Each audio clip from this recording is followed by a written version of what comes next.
This week on the Veteran Podcast, a congressman wants to strip benefits from veterans, massive claims and records backlogs, and the veteran agency that is one of the best places to work. All this and more coming up.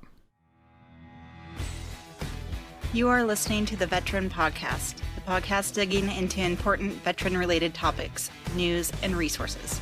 Here's your host, U.S. Army veteran Joe Stone.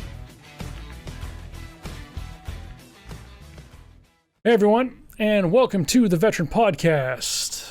Hope everyone's doing well. Thanks for tuning in. If this is your first time listening or watching the Veteran Podcast, it is your source for weekly veteran and military-related news in just under 10 minutes. This week, the podcast is going out a little bit late. It was a rough week of work that kind of spilled on the weekend and throw in the kid's birthday. Some unusually sunny Saturday weather, and well, it had me reprioritizing what needed to get done. Isn't adulting fun? With that said, from here on out, the show will be going out on Mondays. Don't forget to also follow and subscribe and leave a review wherever you are watching or listening. Okay, well, let's get to the news.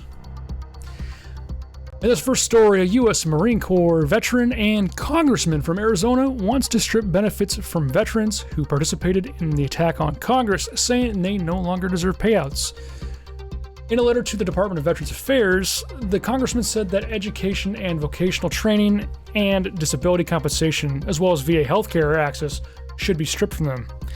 In the letter, he also stated, quote, "The behavior of these individuals tarnishes the image of American veterans and service members who have given so much to this country. Yet, many of the veterans and service members who attacked their own government actively and enthusiastically enjoy benefits not available to their fellow citizens." Unquote. According to NPR, about 20% of those charged in the Capitol attack had prior military service. In our second story, the Department of Veterans Affairs has been criticized by Congress for the huge backlog of work that's been created since the COVID-19 pandemic took hold. Everything from pension exams, compensation claims, and even records requests have been delayed. Currently, there are more than 300,000 exam requests pending. In the National Personnel Records Center, the VA is operating at 10% of its normal capacity and now has 500,000 pending record requests. 500,000. With that said, the VA is making a push to get more of its staff vaccinated. It's hiring outside contractors, and operations are beginning to slowly get back to normal. The agency has not developed a clear plan, however, to address the issue. In our third and final story, Forbes recently rated the Department of Veterans Affairs as one of the best places to work. Awesome. And that's according to a recent blog by the VA. However, after investigating the claim further, that's only when compared to other large federal agencies.